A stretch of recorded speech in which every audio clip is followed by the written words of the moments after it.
السلام عليكم ورحمة الله وبركاته. أعوذ بالله من الشيطان الرجيم. بسم الله الرحمن الرحيم. نحمده ونصلي على رسوله الكريم وعلى آله وأصحابه أجمعين. قال الله تعالى: واتقوا فتنة لا تصيبن الذين ظلموا منكم خاصة واعلموا أن الله شديد العقاب. Muhaciret dünyasida Mag'ribdan Mashriqgacha muhaciret ne'matlarining qadri qimmatiga yetib, iymon vijdonini yo'qotmagan, iymonliq, vijdonliq barliq aziz qarindoshlarimga hammanglarga Allohning go'zal salomlari bo'lsin.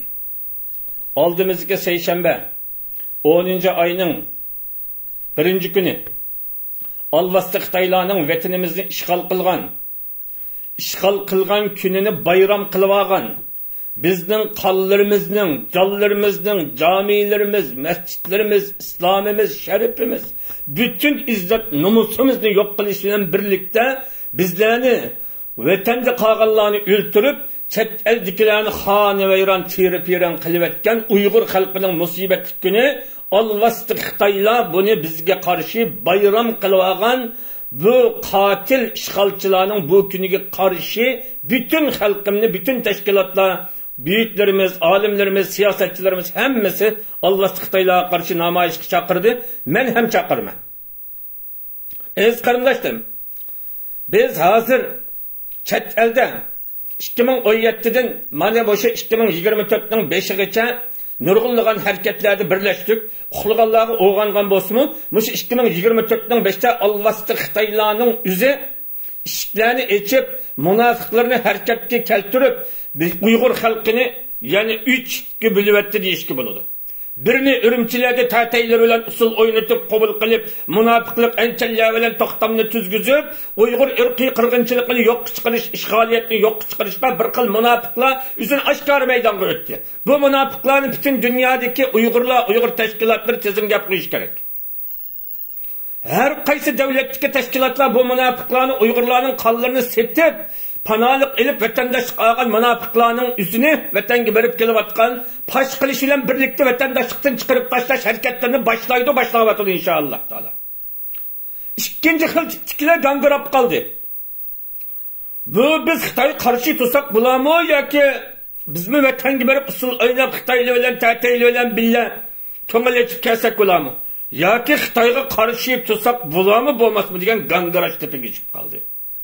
Yani bunun tanlangan bir kısım baştaki vicdan imanını yo'qotmagan, vicdan imanını Alvasti Xitoylarga satmagan, imanlık veya ki vicdanlık ikkinin birisi var.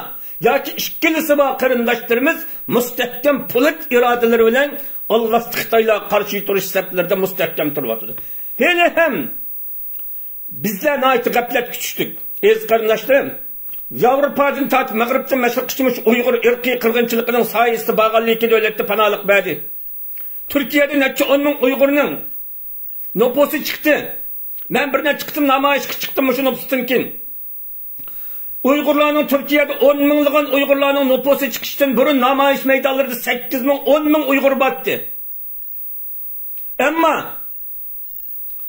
Muşu nüfus çıkıp boğandan ki qarasam nüfusu çıkıp boğan Uyg'urlar nüfus ep boğucu namayişte bağışlaydı.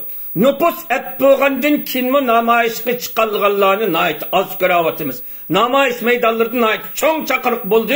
Xitoy konsulunun aldıda bir ne çıktımlık namayişteki adamların sani 1.000'e yetisi çoğunga. 700, 800, 400, 400 adamga Müslüm'de haletke gitip kaldı. Ama biz vatandaşlıkni ap bulduk. Vatandaşlıkni ap bo'lganlarning üstüden namoyishda ko'gil olmayapti. Yana namoyishga chiqqanlarni ko'rsam namoyishda yoki iqomati chiqmagan va yoki insoniy iqomati bor va yoki texi vatandaşlıkka bosh urishga navbat tegmagan va yoki endi bosh urgan qarindoshlarimizning yana shu namoyishda turayotganligini ko'ryapmiz. Nüfusi chiqib bo'lganlarga millat lozim emaskan, Xitoymi dushman emaskan. Aslida nüfus çıkıp boğan qarindoshlar namoyishning oldingi saplarida texmi mustahkam, texmi iradelik turush, Texmi bu imkoniyatlardan foydalanib shu vatandagi mazlumlarning haqlariga kelgan namoyish bo'lgandikin bu vatandaşlık bo'lgan buning haqqini shu mazlumlarning ovozi bo'lishi bilan berilgan bo'lsak nihoyat yaxshi edi. Ammo o mazlumlarning ko'z yoshlari qonlarining bedeliga elib olgan vatandaşlık elinib bo'lgandan keyin namoyishlardan qochib ketish, namoyishlarga bormaslik, uning ustiga texi oldingi yillarda namoyish saflarida turganlar Xitoylarga bemalol berib kelib, Uyg'urlarga qarshi harakatlarda Xitoylar bilan birlik saf hosil qilayotgan holatlarda Uyg'urlarning ko'z yoshi, qon yoshiga kelgan pasportni Uyg'urlarga qarshi ishlatayotganligiga shohid bo'layapmiz. Allohning bizga kelgan bu ne'matlaridan Alloh subhanahu va taolo bizlardan cho'qim hisob oladiz qarindoshlar.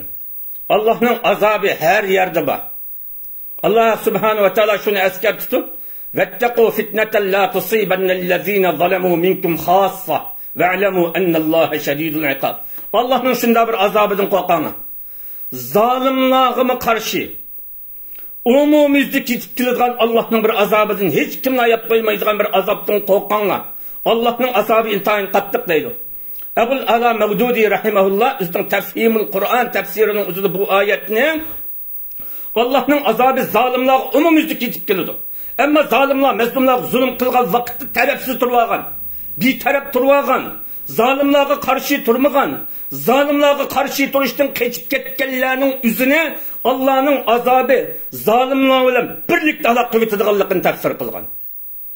Şuna Allah'ın azabı kelgen vakitte zalimlerge emez, zalimlerge karşı durmagan, mezlumlarını yalnız taşlap koygan, zalimlardan, mezlumlarning ko'z yosh yig'ilirdan tarafsiz turmagan, zolimlikni qo'llamagan, zolimlig'iga qarshi turmagan, tarafsiz turmaganlardan tortib, zolimlarga qarshi turmagan bütün kuchlarning o'zini Allohning azobi birlikda ado qilib o'tadiganligini tafsir qilgan.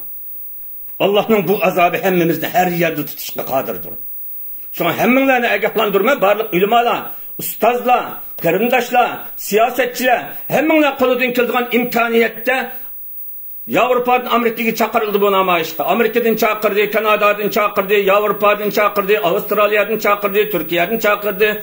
Bizden alimler birlikimiz çağırdı, Hidayetullah Oğuzhan Hacı Ustazımız çağırdı. Mağrib'den Meşrik bütün halkımız namayışta çağırdı. Şun kolonundan imkaniyet yitidiğen dairelerin üzerinde bayrağımızı elip, Allah'sı Xitaylar tutuvagan, etivatkan qarindoshlarımızın suretleri olsun elip, 10. ayının 1. günü her qaysi devletlerdeki Xitay konsulxonalardan biz namoyishga chaqirgan qarindoshlarımızga birlikte seferberlikte buluşunlarını ümit qilaman. Hiç olmasa bu bizning vicdan haqqimiz. İmanı balaning imani mas'uliyati. Eğer iman bilan münasibetim yok desangmi, bu millet bilan vicdan bilan mas'ullik